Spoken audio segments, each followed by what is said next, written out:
Hey guys, welcome back to my channel. I hope you're having a great day. In today's video, I wanted to do something a bit monochrome, so I hope you guys enjoy this video. If you do, please give it a thumbs up. Hit that subscribe button so you can see more of my videos. Anything that I use will be listed down in the description box below. If you'd like to see how I do this, then keep on watching. So I went ahead and did one eye off camera like I usually do, so I'm going to show you how I do it on camera. Specifically for this look, I wanted to bring out the Fatally Yours palette by Bailey Sarian and Milk Cosmetics. Since I haven't yet mastered this, I figured something I could do is use one shade out of it and make a look with that one shade until I get a little bit more confident using multiple shades out of this, just because I'm not really used to using a lot of these really dark matte shades, and there's not a lot of transition in here, so it's really hard for me because I'm usually a transition kind of girl. So it's a learning curve, so I'm trying to figure it out. So I figured a good way to use this palette to kind of get used to the colors and stuff was just to use one shade at a time and make a look out of it. So I'm going to use this like really pretty like green. I don't know if it's going to load. There it is. Or focus, not load. I don't know if you can see the name. I've looked it up. It's like Strychnine is how they pronounce it on Google, so I think that's how it's said. So if I'm saying it really wrong, then I'm sorry. That's just what Google said. It was how it said, so that's how I'm gonna say it. I'm just gonna create like an easy monochrome look out of it, and I think it's a really pretty green shade, and I tend to steer clear of greens, so I figured it was a good place to go. So starting off, I'm gonna use the Strychnine shade with a kind of a tapered fluffy brush. I tried to use one that had a number because this one doesn't have a number, but that brush was just not doing what I wanted it to, so I had to go back to this one and start blending it out because the other one was just too fluffy, and this one, because it's tapered, it's a bit easier to get up into that crease without this eyeshadow kind of going everywhere. Because I'm also doing a more circular shape. I usually do an extended shape with my eyes, so I'm doing a more circular shape, so I feel like this does a better job. For this look, I'm just going to start packing that shade onto my lid and then just slowly start bringing it up towards my eyebrow in kind of like a semi-circular shape, so I'm not going to like bring it out too far. So I figured while I was doing this look, since it's going to be a lot of just like packing and then blending with this one shade, I figured I could tell you some plans that we have this weekend, and by we I mean me and my husband. So I know Easter's already come and gone, so when this comes out it'll be Saturday. That's the day that we're doing an Easter egg hunt, but like one of our friends didn't have his kids because he like has split custody with his ex-girlfriend, and he wasn't going to be able to have the kids on the weekend that we originally wanted to do it, which was closer to Easter, so we switched it. That way he had his kids when we did it. But my husband likes to throw this like gigantic Easter egg hunt, and we've got like a bunch of our friends who's like, we're having our first kid, so we don't have any kids yet like a lot of our friends do. Most of them have at least 2 kids. My brother has 3, so we are going to be doing an Easter egg hunt for all of them, because my husband just likes to do this gigantic Easter egg hunt and like just get a bunch of candy and just like have these kids just go to town and like get as many eggs as they could possibly find. And we've got like 5 acres, so we have like a lot of ground that they can cover. So my husband is doing 1,000 eggs for this Easter egg hunt. And last year it was funny because I think we only did like 300. I don't think we did that many compared to what we're doing this year. He like wanted to put some money in some of the eggs, and he was like thinking to himself, I don't remember exactly what he wanted to do. I remember him being like, I'm gonna put some quarters in some of them. He was like, I think I'm gonna put 2 quarters in these. And I'm like, you need to think about how much money you're putting into this, because 2 quarters can build up really quickly. And he like did the math after he like had already done it and like counted up how many eggs he had put money in. He gave these kids like $50 in quarters. It was hilarious because he did not mean to do that, even though I specifically told him like he needs to pay attention to how much money he's putting into it and make sure it's not more than what he wants to put in it. And he gave these kids just like $50, and they were all about it, of course. And of course at that time he was like, well, I'm not gonna take it back. He's like, I've already given it to him. But it was just so funny. And like this year, he's kind of wanting to do the same thing. And I was like, babe, you're going to have to keep in mind how much money you're going to put in this, because last year you didn't realize how much you were putting in until it was too late. Taking some translucent powder. This is the L'Oreal Paris Hydra Perfect translucent powder. Taking a BareMinerals, the blending brush. I'm going to take some of this translucent powder and just blend this bluish green out on the top. And this is going to help blend this up without bringing too much of the color up, if that makes sense. But this year, with the 1,000 eggs, he wants to make it a little bit harder.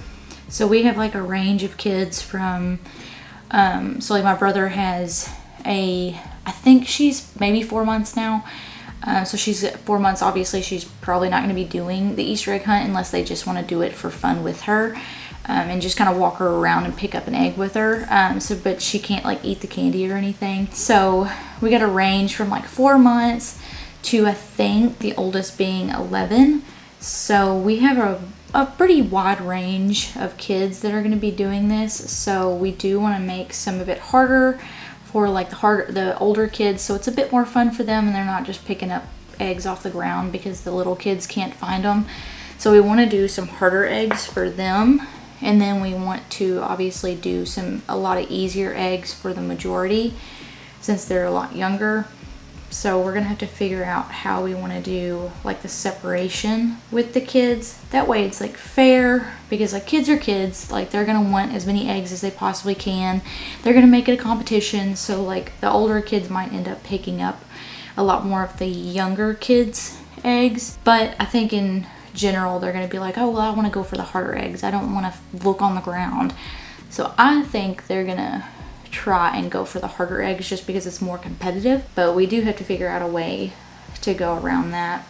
So we are going to do like a wide range of like eggs and like hiding spots and stuff. But something my husband wants to do is he wants to do like kind of like a golden egg is what he wants to call it, and like paint it like a gold color. He wants to put like $5 in it and make it like extremely hard to find. That way like they have something to look for and like have this big prize when they find it. But what I'm worried about with these 1,000 eggs, because he's already got the eggs, so I already know he's going to do 1,000 eggs. He just has to buy the candy. What I'm worried about is a lot of these eggs being like lost and nobody finding them, because we're going to have to count the eggs to make sure that like we know how many didn't get found, or like if we found them all. Because of course we're not going to memorize how many, like where they're all at, because there's just too many. So my biggest worry is that we're just gonna have some random eggs like just laying around that we're gonna randomly find, and that my husband's gonna find them with the lawnmower or something and just like shred them up. So I'm not really for sure how we're gonna go about finding the rest of them, because I know we still have an Easter egg that's left over from last year, because there's just like, so we have like a porch, like a small porch in our backyard, like right next to the house, and there's like a hole that like an animal had dug like underneath of the porch. I didn't realize that the hole had gone like completely under the porch. I thought it was just like a little bitty hole right there, and that like you could just reach in and like grab the egg. So I like dropped an egg in there and it just disappeared. Like I could not reach, of course I didn't want to reach my hand into this dark hole because I didn't know if there was an animal in there. I just thought it would like stay there, but it was like kind of sloped, so it kind of went down into the hole, and I was like, oopsies. So I tried to reach my hand in there to grab it and see if I could reach it. I could not reach it. So I know we still have at least one Easter egg left over from last year that we're probably not going to be able to get to until we take that deck out, because we're going to redo the porch. So we're going to have to like wait and see. So I blended that out fairly well. You can kind of see how like it's blended up a little bit more than what it was, but it's not as opaque up here. It's a little bit more sheer, which is what I want. So I'm going to go back in with that tapered brush with that, oh my gosh, strychnine shade. It's such a hard word to say. But with that strychnine shade, I'm just going to pack this on my lid a little bit more, just because I want more of a solid color on my lid and a little bit into my crease compared to what's up here. So I want it to be more opaque on my lid and in my crease compared to what it's blended out towards my brow bone. And I'm just slightly blending it out. A lot of my motions are tapping, and then once I get the majority of the color on, I'll slightly swipe back and forth into the crease just to help blend this out a little bit.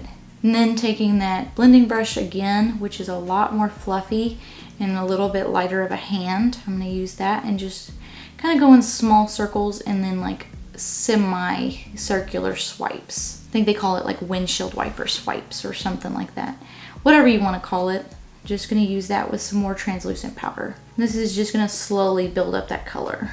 But yeah, so we're excited about the treasure hunt, the Easter egg hunt, and I think the kids are all excited. We didn't have as many kids last year, so we didn't, that's part of the reason why we didn't do as many. But this year, I think we're going to have 9 kids. So that's a little bit more than we had. I think we had just like 4 last year. So now we have like 5 more. So it'll be a little bit easier to do more eggs because there'll be more kids looking. And some of their parents going to look like with the younger kids that aren't as good at it. So I think it'll be a lot of fun. My husband just likes to do things with the kids, but make it a little bit challenging, so that way like he gets enjoyment from like watching these kids kind of struggle looking for stuff, and he just thinks it's funny, and they of course enjoy it. So like, and the parents, you know, last year the parents, our friends that came with their kids, they said it was like the best Easter egg hunt that they like had done, because like most people do like really small ones, they do like 10 eggs and they hide them in like the basic like spots and stuff, and it's just not fun for like the parents, and it's not really fun for like the older kids because like they feel like you have to kind of dumb it down, for dumb not being the good word, but you know what I mean. Just like for the younger kids, you have to kind of make it a little bit easier just so it's fair, but like they don't have as much fun with it. So just having like such a wide range of eggs for like the older kids to go find and like challenge themselves, and the younger kids having a good chance of getting a lot of eggs as well. It's just fun for everybody. And a lot of our friends were really happy with the Easter egg hunt last year, so they're really excited this year for it. They're like, oh my god, you guys are doing 1,000 eggs, I can't believe that. Now that is blended out, I like to clean up this little area because I like because I'm doing that circular shape. I feel like it brings it down a little bit further than I would like. And this still keeps that circular shade, even though like it kind of tapers it off, but I'm going to be doing a wing, so I feel like it's going to cover up that like swipe, if that makes sense. For the liner, I'm going to use the Bailey Sarian Milk Cosmetics Ultra Matte Gel Liner in the shade Onyx. The brush I'm going to be using is an M160-1 brush. I've also realized that it's been a while since I've done just like a regular wing without tape. So I'm going to have to clean this up afterwards because I am not as good at making a wing with this gel liner than I thought. It's a lot easier with tape because you can just use the tape to clean up the edge, but I cannot do it without the tape very well. So I'm gonna have to clean it up, which isn't that big of a deal. But I'm just going to create like just a simple line on my lash line all the way across till I reach the outer third. And I usually start my line off fairly thin because you can always thicken it, but you can't take the gel away. So I always start super thin and then thicken it as I like complete the wing. And I like to kind of open my eyes up a little bit wide so I can see that outer corner, because I do have lash extensions, so it makes it a little hard to see. You might not have to if you don't have lash extensions, but I'm sure if you have like really dark eyelashes, then you might have to. But I just like being able to see my corner and then just kind of aiming for that corner. And I start with kind of the same thing. I start with a small wing, and then I slowly extend it out and then meet that lash line almost in the middle of my eye, but just a little bit out. And you kind of have like this like little triangle shape, and then I just fill it in, and you can kind of clean it up as you go. Another hard thing when it comes to gel liner is creating that really sharp point, just because you're using a brush, so even like with the thinnest brush, it's really hard to make really pointed line. The best way to make a really pointed wing is with a liquid liner with like a little felt tip, in my opinion, just because it has a really pointed point.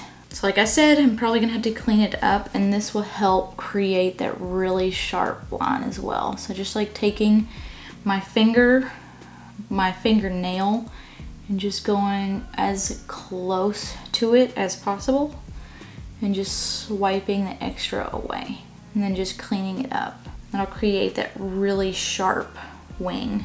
Honestly, you can do it however you think it's easier for you. This is just how I feel is the easiest. And there's never anything wrong with going back in and just cleaning it up a little bit more.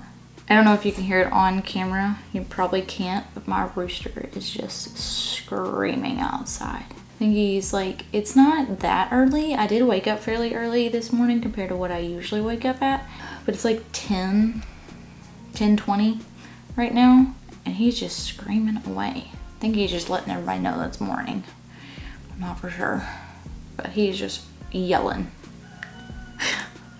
I really hope you guys can hear that on camera. It's so funny to listen to him just scream. He does it like super early in the morning. My cat wakes me up at like 5 o'clock in the morning for food, even though he doesn't eat at that time.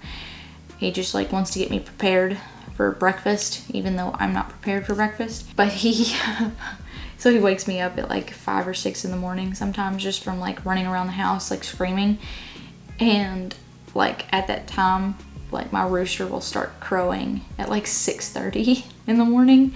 So I'll like hear the cat and then I'll hear him screaming, because I lock him up at night just to keep predators away as best as I can, and he'll just like be screaming like, let me out, let me out. That's just hilarious to me, which he usually don't get up until like 9 at the earliest, so he doesn't usually get to get out of the coop until a couple hours after he wakes up. He'll be okay. We got a large coop, and we only have 14, I think, chickens, so they've got plenty of room in there. So it's not like they're being cooped up. They're used to being outside and like free ranging, so like they don't like being kept up in there.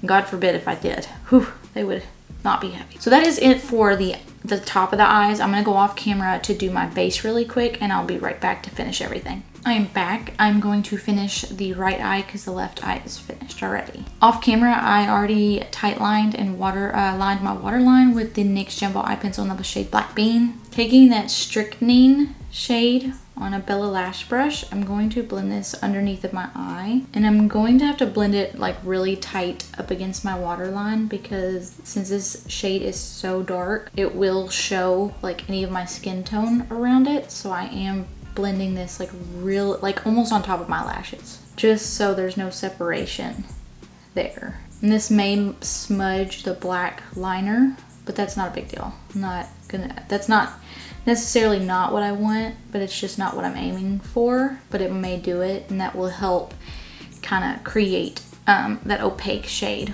without having to worry about like my skin tone coming through. I really like this like teal green shade. It's really pretty.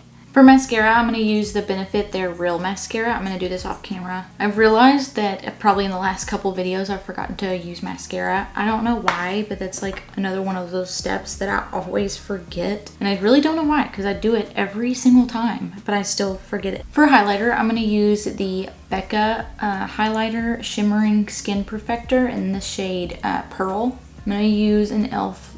highlighter brush. Just kind of tap that in my inner corner. This is a blending brush, I'm sorry. It's an e.l.f. blending brush. I'm also gonna put this on my brow bone. I tap a lot of this excess off just because I don't want too much highlighter. I just want a little bit of a shimmer on the top of this. So I do tap a lot of the excess off before adding it. Really gotten into like lighter highlighter recently. You used to like really super bright highlighter, but now I'm kind of getting into like the minimal highlighter is like better idea. So tell me what you guys think, if you like it or if you don't like it. I almost forgot my nose. You guys didn't remind me. I've got to highlight my nose. Almost forgot. I also feel like this subtle highlight, because I put it on the bridge of my, or like on this little dip in my nose instead of on the bridge now. I feel like having a more subtle highlight in the inner corner, it doesn't look so in your face than when it's like really bright. For setting spray, I'm going to use the Morphe Continuous Setting Mist. I like to take a sponge sometimes, just if I feel like it's not super blended, and just go over my entire face with it. Just feel like it helps blend everything out and kind of press that setting spray into my skin, especially in like the hard to reach areas like around your nose and like under your eye. I just feel like this helps really get that setting spray everywhere into those kind of hard to reach areas. For lipstick, I thought maybe like a light-ish brown would go really well with this. I was hoping to find like not necessarily a blue, but maybe like a similar shade, and thought that would look good, but I couldn't really find anything that went with it, and it might be a little too much. So, but I still wanted to kind of keep it dark, so I figured a brown would be a safe bet. For lip liner, I'm going to use the Morphe lip liner in the shade Sugar Pie.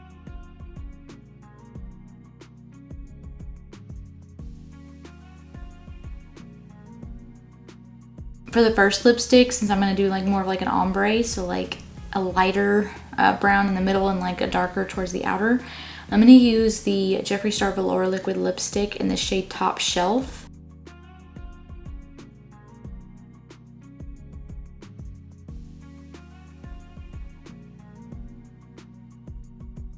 I'm almost out of this lipstick. It's like starting to dry out. They're like small, like they're really small. So I'm not surprised that I'm almost out.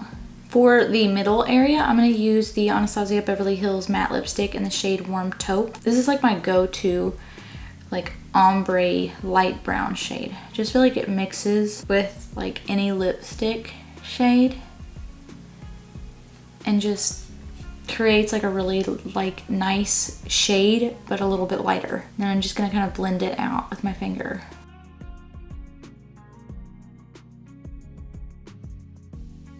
See what I mean? It's just like really pretty.